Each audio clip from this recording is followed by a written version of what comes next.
How to set up a Wise bank account. Hello everyone, welcome back to another video. In this video, I'm going to be talking and walking you through the steps on how you're going to be creating a Wise bank account for yourself in the easiest, most simplest way possible.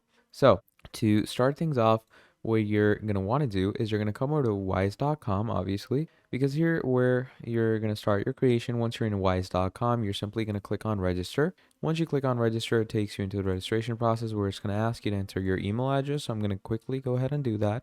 There we go. And we're going to click on next. You're going to choose what kind of account would you like. So there's personal, then there's business.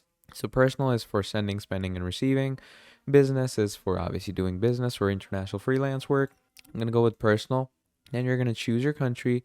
Once you choose your country, you're going to add in your phone number, and then they're going to be like, we're going to send you a verification code.